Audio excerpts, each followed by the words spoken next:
Speech off. Hi guys, welcome back to my channel. So I'm here to do my May book wrap-up. This is take 4 of my May book wrap-up because I didn't like the first few and the last one was over an hour and I don't think you want to be here for an hour. So I'm going to try my best to go as quickly as humanly possible. But I read a lot of books and I have a lot of feelings. So let's just get started. So I'm going to talk about some of these in groups. I read a bunch of Babysitters Club books. I am currently reading through the entire Babysitters Club series, the super specials, you know, the mysteries, all of that. And apparently so is Courtney from Ravenclaw Reads. She's actually a little bit ahead of me. But yeah. Anyway, here are the ones I've read. I read Claudia and the Great Search, Babysitters Club book 33, 4 stars. Claudia thinks she's adopted because she doesn't look like her sister or her parents, and her sister's a genius and she's terrible in school. And spoiler alert, she's not. But I had some secondhand embarrassment from listening to her, you know, try to investigate this. Next is Marianne and Too Many Boys, Babysitters Club 34, 2 stars. Marianne and Stacy once again go to Sea City with the Pike kids. They meet up with the same boys. They're terrible to each other. I'm not a fan of the Babysitters Club books that involve too many boys because the girls are jerks. So, 2 stars. Then, Stacy and the Mystery of Stoneybrook. This was actually a reread, Babysitters Club 35. This was one of the few that I found through Braille Institute on audio. Stacy investigates this old house that's going to be like knocked down, and she thinks it's haunted, and you know, it's a whole mystery. And then I read the next one in the publication order is Babysitter's Island Adventure, Babysitters Club Super Special number 4. I gave it 4 stars. I haven't enjoyed a super special since I read the first one, Babysitter's on Board. The last 2 have been really boring for me, but this one was good. Dawn and Claudia are like sailboat racing, or boat racing, I forget what kind of boat. And they bring a couple of kids along, and they get stranded on an island. And the other chapters in the book are basically the babysitters and the whole town looking for Dawn, Claudia, and the kids that were stranded. It was a good story. Survival, the whole thing, you know. How they survive on an island, how everybody's panicking, looking for them. It was a good book. The only reason I didn't give it 5 stars was because 2 of the adults were terrible people. Stacy's father was a monster. Him and Stacy's mother are divorced, and Stacy was spending the weekend in New York when Dawn and Claudia went missing. Claudia is Stacy's best friend, and she wanted to go back to Stoneybrook to help with the search, but Daddy Dearest was like, no, this is my time, my custody time, and we're going to go see a show because there's nothing you can do about your friends. And I find this infuriating. We expect kids to suck down their feelings, while if it were the other way around, if we told our parents, hey, don't worry about your friend in Afghanistan missing in action. No big deal. Take me to a play, please. There's nothing you can do about it anyway. Yeah, I'm sure the adults around us would have a great reaction if we did that to them. And yet, kids are supposed to suck it up. So yeah, Stacy ended up going home early without asking his permission after she waited 2 days, you know, stewing. She finally left on her own accord, and Daddy Dearest threw a fit like a whiny 2-year-old, and I hate him. Yes, and the other terrible adult was Aunt Cecilia. Jessie, one of the younger babysitters, she's 11 years old. She had Becca and Squirt, her little brother and sister, on her own for the weekend while her parents were they were going on a couple of days date or something. A weekend getaway. And when Becca went missing, because she was one of the kids that went to the island, Jessie had to call Aunt Cecilia because it was an emergency, and Aunt Cecilia blamed Jessie for letting Becca go, even though it was Becca's parents who made the stupid decision to leave an 11-year-old with 2 little kids for a weekend and to let Becca go to the island in the first place. But Aunt Cecilia blamed Jessie, which leads us into the next book, which is Babysitters Club 36, Jesse's babysitter. Aunt Cecilia moves in. She's terrible for a while. You know, still blames her for the island. And, you know, like, she kind of sucks. It was interesting. I always wanted to read this particular book because I'd seen Aunt Cecilia in other books that I read as a kid. But as this one wasn't available in Braille, I didn't fully understand the ramifications of how terrible she was until I read this book. And she does improve. But, yeah. 4 stars for Jesse's babysitter. So, yeah, that's the Babysitters Club books.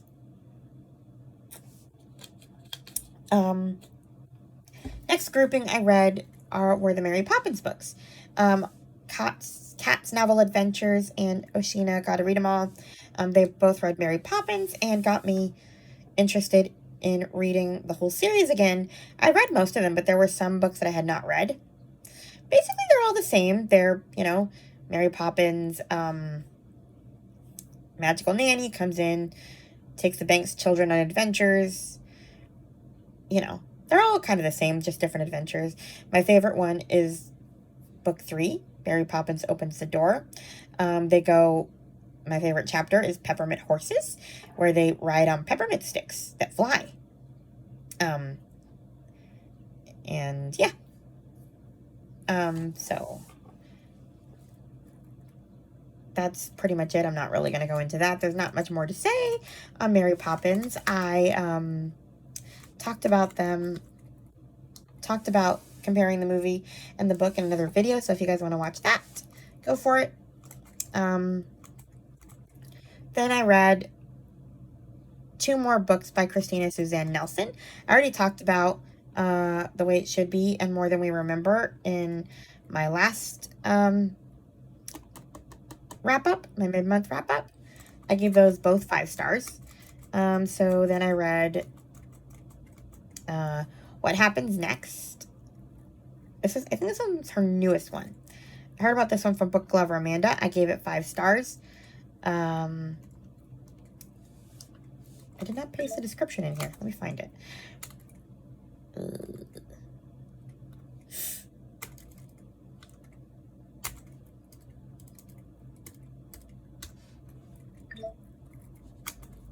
Okay. Popular podcaster and ex-reporter Faith Bryan, I don't know, has made a name for herself telling stories of greatness after tragedy, but her real life does not mirror the story she tells. When she's asked to spotlight her childhood best friend's missing person case on her podcast, she uncovers desperate secrets and must face the truth before she can move forward. So that's pretty vague, but that's the gist of it. I mean, she is asked to cover this story.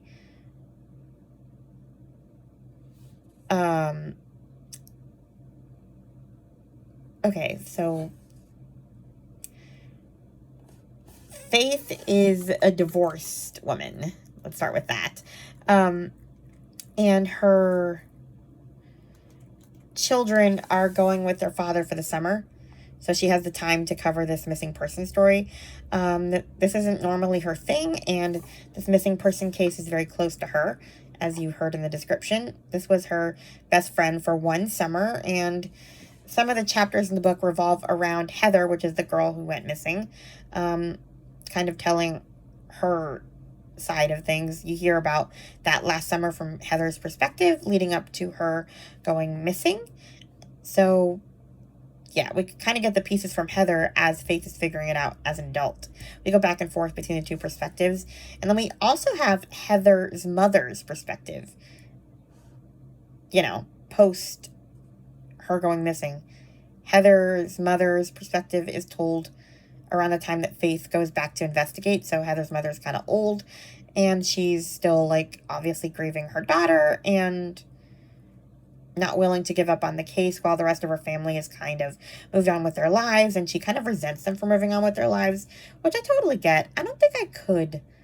I'm pretty obsessive, so I think if somebody went missing in my life, I'd probably be a crazy person trying to figure it out and not really appreciate people telling me that I need a support group or to, like, go on living. Yeah, I don't think I would go go on living like nothing happened. So I kind of empathized with Heather's mom a lot. Like, I felt her rage when everybody was telling her to move on. But yeah, the case is kind of figured out through Faith and a cop who somehow turns into a potential romance. And yeah. Actually, I think, yeah, the cop ended up being another friend in the little friend group they had that summer. So, yeah. Anyway, I gave that one 5 stars. So, next is Shaped by the Waves by Christina Suzanne Nelson. I heard about this one from Paperbacks and Ponytails. I'll read the description. Growing up along the Oregon coast, Cassie George has always been fascinated by the ocean. She's used her studies in marine biology as a convenient excuse for staying away from her small hometown and avoiding the shame over her unplanned pregnancy. But when she receives a call that her aunt has suffered a stroke and has been hiding a Parkinson's diagnosis, she knows she must return. Cassie finds a mostly warm welcome from the quirky community, including her high school nemesis, Nora Milford. But Cassie is confused by the mysterious package that greets her as well, containing typed pages telling a story of an anonymous woman who seems to have ties to Cassie's own life. As she begins to read more and investigate its implications, she'll discover who she thought she was and who she wants to become are both about to change. So, I gave this one 4 stars. I enjoyed it, but I didn't get... There were a couple things that didn't ring true very much for me. The whole thing about Nora and Cassie, like, being kind of enemies, and how Nora gave her a warm welcome. Nora and Cassie barely interacted. Nora had her own side story in this book, but her and Cassie didn't cross paths very much. If anything, Cassie and Nora's husband kind of crossed paths more because he's a PI essentially, or a cop or something, and he's investigating the stuff with the manuscript that I'm not going to talk about because that would be spoiling. But so if anything, Nora's kind of suspicious that they're having an affair because they were kind of into each other in high school. So yeah. And like I said, Nora has her own storyline, but her and Cassie don't really interact very much in the story. So, I don't know. I think we could have kept Nora completely out of the story, and it wouldn't have made much difference to me. Like, I don't know. Maybe Katie can shed some light, because I'm pretty sure that she's the one that I heard about this book from. But yeah, the other thing was, you're supposed to be really sad when somebody dies in a book, and I mean, sure, Cassie's aunt dying, I mean, because she does, like, you know, it's Parkinson's. I just didn't get very attached to her at all, because by the time that, like, Cassie gets to her, she's, like, super out of it, to the point where you don't really see much of her personality, in my opinion. So, like, her dying was just kind of the inevitable, I guess. Like, oh, that sucks. But she was going to die, and I knew it, and it was like, you know, I just didn't feel that loss that you think you should feel. So, yeah, I don't know. Anyway, I gave that one 4 stars just because I didn't feel as much in that one as I did in the other 3 that I read.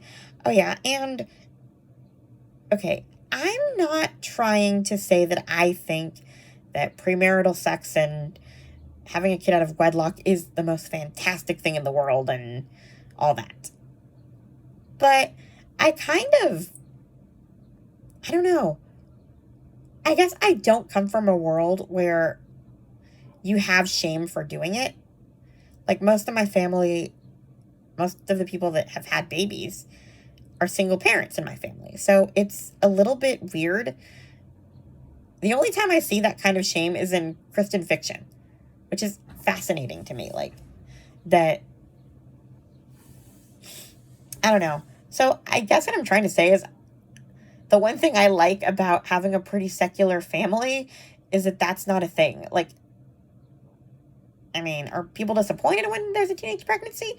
Sure, but they're not, like, judging you because, you know, of that. They're like, we don't want to help you raise a kid when you're 15.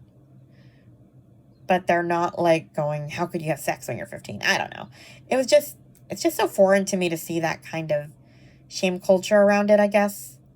So it's been interesting to read that kind of thing, like that guilt for disappointing someone.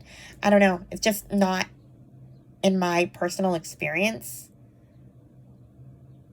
I guess. So I think that's kind of one thing that I sort of like about my very atheist type family, that we don't like have to worry about that if we did get, pregnant out of wedlock. I don't know. I'm not saying that you should like be proud of it either, but you know what I mean. Like, you're not feeling constantly judged. Anyway, next I'll go to the standalones. First is My Stepmother's Secret by Emma Robinson. I gave this one 5 stars. This one was a surprise. I've been waiting for this book to come out in the US on Audible for like a year. It's been out, I think, in the UK for over a year, and you can get it on Amazon too. But this is about a woman who comes back to her home with her 2 daughters under mysterious circumstances. Her father's already dead, her mother's already dead, and she goes to live with her stepmother, who she doesn't really get along with. And basically, the reason is because the stepmother is trying to keep secrets so that her stepdaughter's biological mother's memory can remain intact, so to speak. Like, she has this really rosy picture of her mother, and her stepmother is willing to be the bad guy, essentially, to keep those secrets. That's why, like, it's called My Stepmother's Secret, essentially. I'm not going to say what those secrets are, but I don't know. Right from the beginning, I had, like, a good feeling about the stepmom. Like, I don't know why I had a good feeling about her, because she is very prickly, and I think if anyone else were to read it, you might not like her. I don't know. I always just, from the beginning, I just felt like there was more to this, and this girl was being a brat, or this woman. I already forgot her name, and it's not in the synopsis. But, yeah. And the stepdaughter has 2 little girls. Well, one, like, 8-year-old, and then one, like, teenager. And stepmom is, like, she's really good with the kids. Maybe that's what sort of tipped me off that she wasn't a monster, but I don't know. I really like the stepmom, and the secrets that her stepdaughter has going on are difficult. But yeah, all in all, I'm glad I read this book. It lived up to the hype for me. 5 stars. I love Emma Robinson. Next, we have Bye Baby by Carola Lovering. I've been hearing about this one for a while. It sounded really interesting, but it ended up not being what I thought it was. Chloe from Always Booked recently read it, and Crafty Book Nerd too. I gave it 4 stars? I forgot to write the star rating. Anyway, but yeah, it's about 2 best friends, and one of them, like, basically they grow apart, and one of them takes the other one's baby. And when the baby gets stolen, she calls this best friend, like, suddenly, like, after all this separation, once her baby goes missing, she's like, I need my best friend back. Which is, kind of sucky, but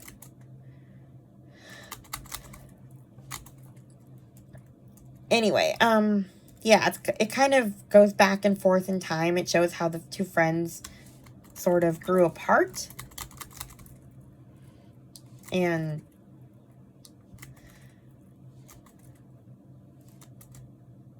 I don't know. It was just not what I expected. And because you kind of knew where the baby was.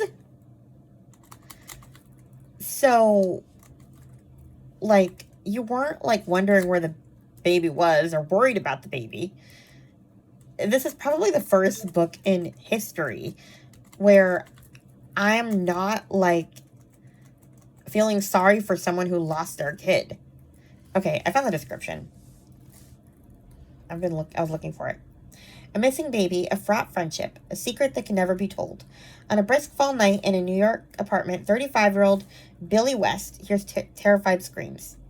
It's her lifelong best friend, Cassie Barnwell, one floor above, and she's just realized her infant daughter has gone missing.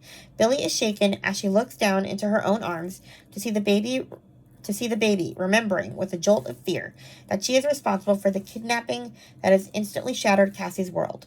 So begins the story of Billy and Cassie's friendship, both in recent weeks and since they met 23 years ago, in their small Hudson Valley hometown, the summer before 7th grade. When fiercely bonded by their secrets, including a traumatic, unspeakable incident in high school, Cassie and Billy have drifted apart in adulthood, no longer the inseparable pair they used to be. Cassie is married to a wealthy man, has recently become a mother, and is building a following as a fashion and lifestyle influencer. She is desperate to leave her past behind, including Billy, who is single and childless and no longer fits into her world. Hurt and rejected by Cassie's new priorities, Billy will do anything to restore their friendship, even as she hides the truth about what really happened the night the baby was taken. Yeah. I was having a hard time describing this because I forgot to put it in my little notes where I always put the description, but for some reason I left out a couple of book descriptions. So I had to look for it. Anyway, it's easier to talk about it now I have these people's names.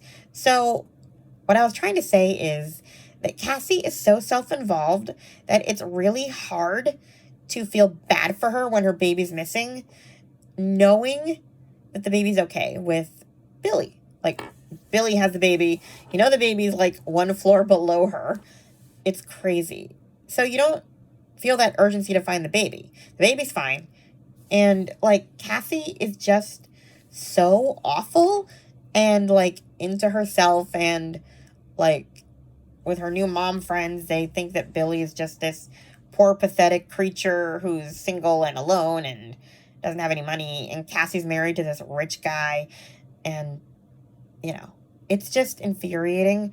And like I said, this is the first time ever where I'm reading a book about a missing kid and I don't feel bad for Cassie in the least. And by the end of the book, that Billy has to confess, right? There's no other way it could go. So their friendship doesn't, they're not going to just kiss and make up after what Billy did. I understand that. I'm not expecting them to be friends. But I also feel I wish that Cassie had learned something from it. At the very least, been a better person, sort of. But she kind of just goes back to her life. She's okay, I guess I don't have anything to worry about anymore.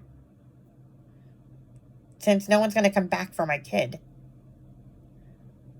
I don't know. It's just, ugh. Billy got a pretty good ending, though, so I'll give her that. But, I don't know. I guess I wanted something more out of it. That Cassie would have learned something from it, but she did not, so rude. Anyway, then I read The Forgotten Bookshop in Paris by Daisy Wood. I give this one 4 stars. This takes place in 2 timelines. 1940, Jacques and his wife.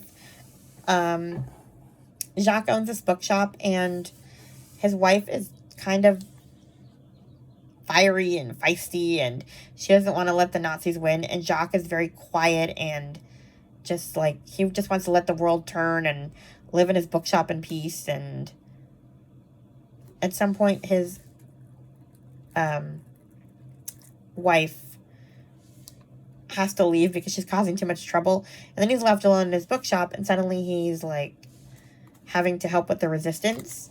He feels compelled to do it, but it took a woman he knows and a child knocking on his door, begging for refuge for that to happen, and next thing you know, he's helping with the resistance. So, and then the present day timeline is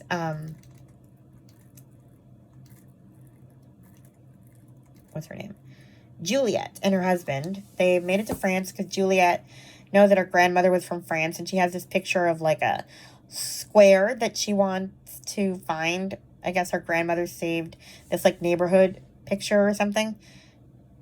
And it's the only thing that she saved from France. And she never talks about living in Paris, so Juliet wants to kind of track it down. And then while in Paris, she finds out that her husband cheated on her. Jerk.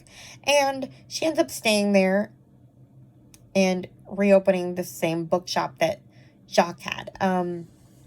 There's also a love interest, enemies to lovers. I think her love interest's grandmother is the one who owned the bookshop or knew about the bookshop. I don't know, but she doesn't want her to bring it back. And so Juliet starts kind of investigating the history of this bookshop. So these timelines kind of intersect. It was an okay read. I wasn't that compelled, and the guy did not deserve the love that he got in the end.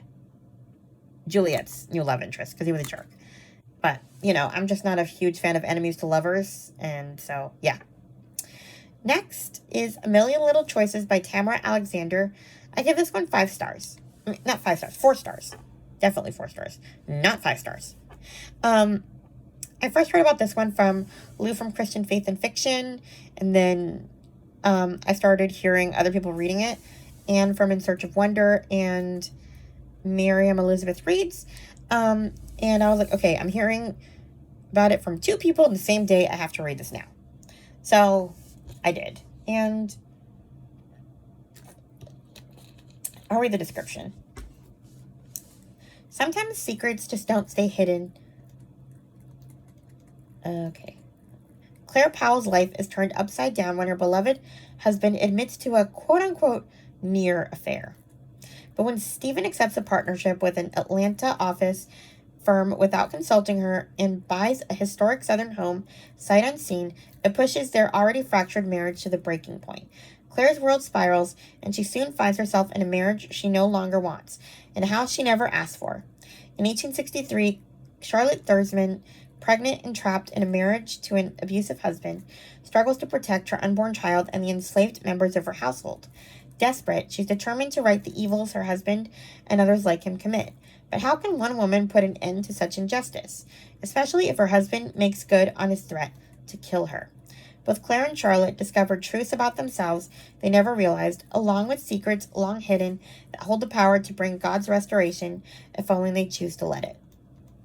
So, me not liking this book could be my fault, because I sort of interpreted it as 2 bad husbands and both of these women leave these guys. Like, I sort of figured that Claire would find out Charlotte's story and be determined to leave him. Her husband, after his near affair that ended up being an affair later. Spoiler alert. But it wasn't like that. And I knew from the beginning, it was, like, once I started reading, I knew, I was like, okay, this is not going to be that. This is going to be her wrestling with staying with him because she thinks that, because this is hard. This was not a poor, pathetic woman, like, her head in the sand, making excuses for a guy the way I thought it was. This is a woman who is furious and also knows that, like, biblically she should sort of stick by her husband, even though divorce isn't out. Like, she knows that she should at least try to stick it out. And she's trying to forgive him, but she doesn't. And it was difficult because I hated this guy from the beginning. And he's one of those guys who, like, charms his way into, like, forgiving him, or, like, just tells you what you're gonna do. And I hate these kind of guys. Like, he's like, we're moving to Atlanta. I'm not asking you, I'm telling you we're moving to Atlanta. And then once they get to Atlanta, like, when they're looking at houses, he doesn't tell her that he bought this house. So he has them going house hunting all day long. And then they find the house, and that's when he tells, he figures she's going to love it. So he can tell her that he bought it and it's this big surprise and she hates it. And so, when she finds out that he already bought it, like, it's infuriating just the way he weasels his way to getting his own way. And I like, ugh. And yeah, things just go from bad to worse with them. But I was so curious. I could have DNF'd this book. I almost did, but I was so curious about Charlotte's perspective and like the history of the house that I kept going, even though it really was a hate read. Like, I hated this guy royally. And I just, ugh. It's at one point she like sledgehammers his wedding picture, which was very satisfying. Or their wedding picture. And yeah. But it really was not the book I was expecting. Like I said, I thought it was going to be some kind of book where she takes strength from Charlotte Thursman and leaves him, but it did not end up being like that. This one was already raging, and she thought, that she should be trying not to be so mad, even though I was, anyway, I was rooting for their, like, divorce from the beginning, and I sort of started to warm up to him as the book went on, because he started, like, finally taking responsibility for his actions and not trying to weasel his way back in. Like, at some point toward the end, he's like, okay, you're right. Oh yeah, and then their daughter infuriated me too, because she's like, he's sorry. Like, she's a total daddy's girl to the point that she was ghosting her own mother for leaving her cheating husband. And I'm just like, I don't like you either. Like, oh my gosh. Anyway, so yeah, I was sort of starting to warm up to him when he was like having to grovel at her feet and like taking the blame for it with their daughter. I appreciated that. And I would have been resigned to them getting together and even been okay with it if it hadn't been for his very last move toward the end of the book. He does something that I'm sure every romantic is swooning over, and I wanted to fling my phone out the window because he managed to get his way. He ended up still somehow getting his own way. Like, doing something to win her over in the end. Like, he was doing just fine and not winning her over. She was about to give in on her own, and I would have been fine with that because she was willing to forgive him on her own without him, with him just being sorry. But no, he had to, like, do one more thing to, like, weaken her already weakened resolve. And it worked, and I just, I can't stand this guy. So, yeah, I think maybe this was almost too Christian of a Christian fiction for me, if that makes sense. Like, I don't know. I just felt like it didn't deserve the happy ending he got. Anyway, I did enjoy Charlotte Thursman's story, though. She was really brave, and the way she helped the people that were enslaved by her husband, it was really good. So I did enjoy that. That's what kept me going. I wanted to hear her story. Otherwise, I probably would have ditched this book. But I'm glad I did read it, but I think this author is probably not for me.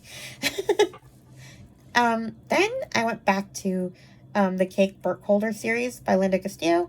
I read Gone Missing. I gave it 4 stars. This is about a bunch of girls basically being kidnapped, essentially. Can't really talk about it because it's part of a series. Then I read Long Lost, which is a novella by Kate Burkholder.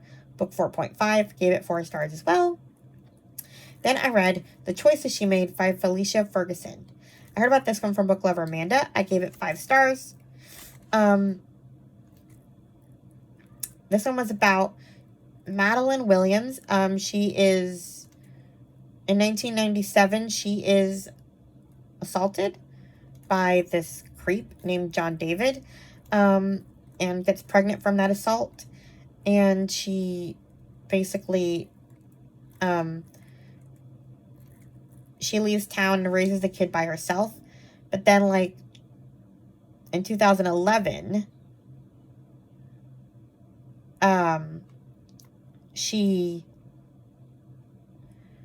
comes back to town for spring break with her daughter and finds out that John David is on trial for assaulting a bunch of other women. And he has like a really good lawyer, and she has to decide whether she can testify against him, and like she has the evidence to put him away, her daughter, you know.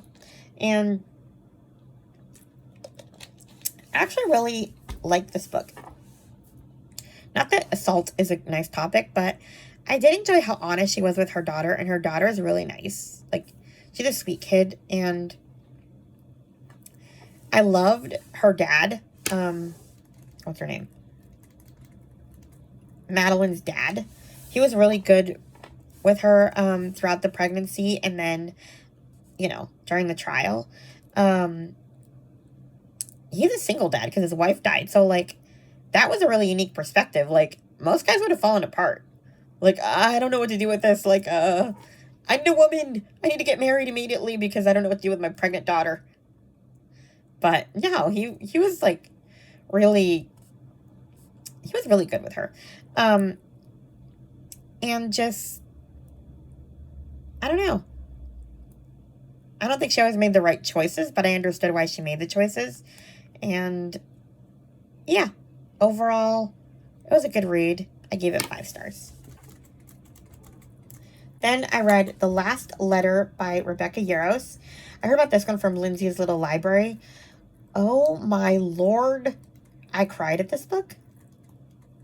So this is about Beckett and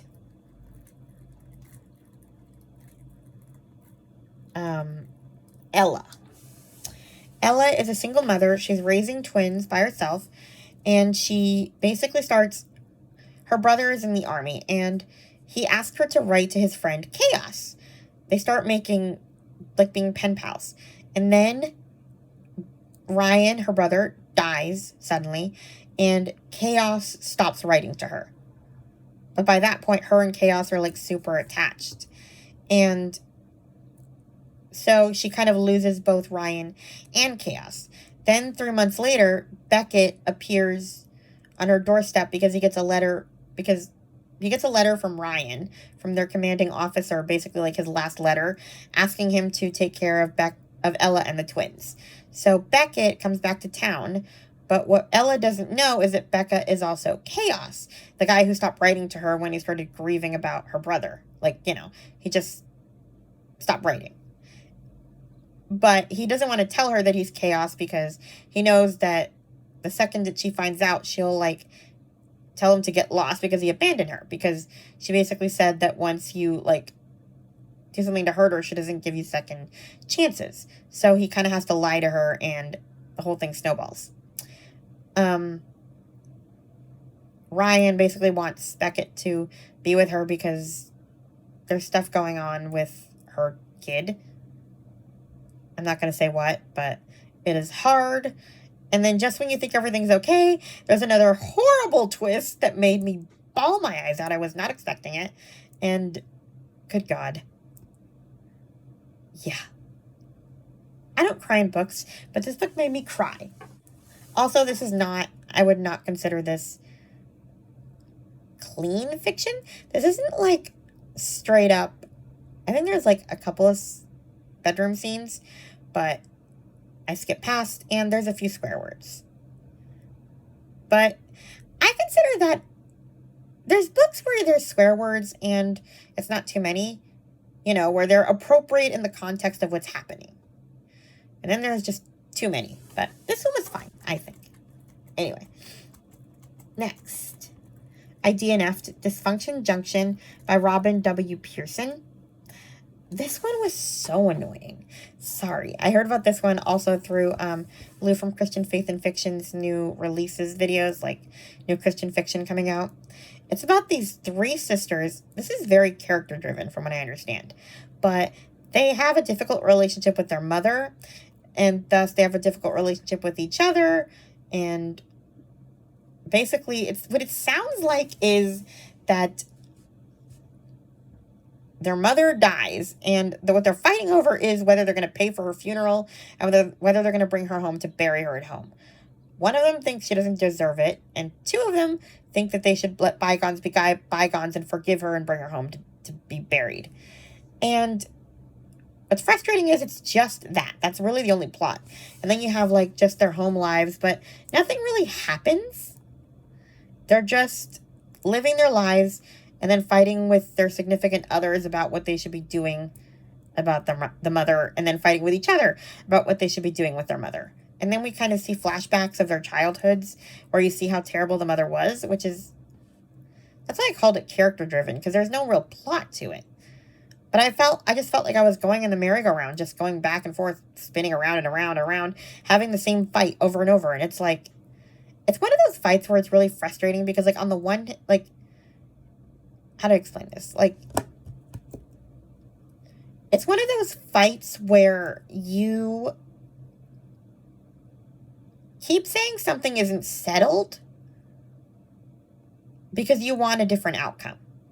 So, like, the two that are in agreement that they should bury the mom at home, like, in, I guess, where they live, in the area, the graveyard, I don't know. They're in agreement, and they're waiting out the one who's not in agreement. Like, they want her to come around to their side, and until she does, they say this isn't settled. But it's like, it is settled. You just don't like the answer that she's giving you because you want her to agree with you. It's only settled if it goes your way. And that's the kind of fighting that I can't stand. It's like, she already gave you her opinion. You're just waiting on her to make the quote-unquote right, forgiving decision, according to you. It's settled in her mind, but it's not settled until it's settled the way you want it. So it was annoying, and I just got sick of reading about the argument. Anyway, so I dumped it. Then I read Darling Girls by Sally Hepworth. I gave it 4 stars. I just did not get into this book as much as her other books. It was okay, but I don't know. So it's about these 3 foster sisters. They're really close. They grew up together in, like, this group home run by this horrible woman, and Miss Fairchild was her name. And she was terrible to them. And you see them have to go back there because they get a call from the police that some remains have been found under the house, essentially. Or they tore down the house, but they found, like, remains in that area. So they're questioning everybody who's ever lived there, and so they have to go back and face her, and it's a whole thing. I guess I just didn't connect enough with the characters too much, just because they're kind of all making terrible decisions and living terrible lives. So I don't know. I wasn't into it as much. I did enjoy, well, not enjoy, but, like, I did get into kind of the past where they talk about their childhoods. That was interesting. And that woman was a monster, but I don't know. I just wasn't as into it as her other books. So, I don't know. We'll see what she comes out with next. I still have to read The Younger Wife. Anyway, then I read The Expectant Detectives by, Elise? I can't pronounce this name. Can they solve the mother of all murders? For Alice and her partner Joe, moving to the sleepy village of Penton is a chance to embrace country life and prepare for the birth of their first child. He can take up woodwork. Maybe she'll learn to make jam. But the rural ideal they'd hoped for doesn't quite pan out when a dead body is discovered at their local prenatal class, and they find themselves suspects in a murder investigation. Mind you, that murder was taking place while a woman was giving birth in the middle of that birthing class. Like, it was wild. That's how everybody, like, missed the whole murder happening. Everybody was there, so, like, everybody was a suspect in the investigation, but nobody saw it because they were all busy trying to help this woman who suddenly had to give birth that very second. It was crazy. But anyway, this kind of, I'd sort of consider this a sort of a cozy mystery series, just because it is, like, the one that was murdered wasn't even anybody liked necessarily. Kind of similar to the Amish Candy Shop series, where, like, everybody that was murdered, it wasn't, like, anyone's best friend or anything. And so you're kind of just investigating it because, you know, they have to know who it is because they're suspects, but nobody really cares about who did it. And so, like, a lot of it is just humorous. And I wouldn't call this clean, but I, for some reason, just don't get offended when British people swear. There's just something so funny about listening to the narrator say bollocks. And I don't know, like, just the whole thing, there's just so much funny, like, lines in this book, and I'm not one to read funny things. It's crazy. I'll read a passage just so you can kind of see what I'm talking about. Okay. Have you ever slept on an inflatable mattress while 8 months pregnant? Here's a tip. Don't. I woke up seriously pissed off. To be fair, this had been quite a default state for me as of late. But this time I felt justified. Every time Joe had rolled over or shifted position, or even breathed, the mattress had wobbled me onto the floor. Then the dog had joined us around midnight, with her signature ignorance of the phrase, "three's a crowd." Like, just, this entire book was hilarious to me. So I can't wait until the sequel comes out sometime this month. It's called Dead Tired. I love this series. Okay, I think I'm almost done.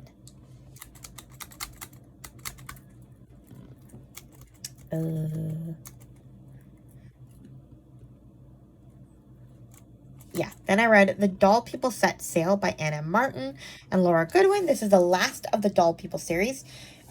T had hauled a couple of those and reminded me that they existed back in middle grade March. So I started reading them and I decided to finish it this month. So this one is about the dolls. They're supposed to be shipped. Well, they're supposed to go to the attic because they're renovating the house. But they accidentally get put into the box of things that are donated. And I guess they ship them to England or something with the other donated things. So yeah, that was fun. They end up on a cruise ship and it's a whole thing. So yeah, it was a good book. And the last one I read is The Night War by Kimberly Brubaker Bradley. I first read about this one from Krista from Books and Jams, and I think Chantel read this one too. Chantel reads a lot. I gave it 4 stars. We don't choose how we feel, but we choose how we act. It's 1942. German Nazis occupy much of France, and 12-year-old Miriam, who is Jewish, is not safe. With help and quick thinking, Miri is saved from the roundup that takes her entire Jewish neighborhood. What the description does not mention is that she and a 2-year-old neighbor kid named Nora were saved from the roundups. She saves this little girl. And then Nora basically gets taken to a safe house away from her. And she lands in a French boarding school. And it's next door to this castle. And yeah, it's the whole thing.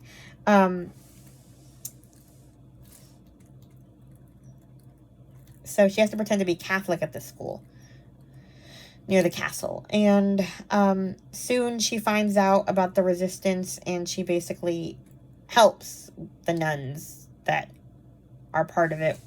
And yeah, essentially that's kind of the gist of it. And there's a twist that I did not see coming, a sort of a supernatural twist I wasn't expecting, but I enjoyed it overall. It was a good read.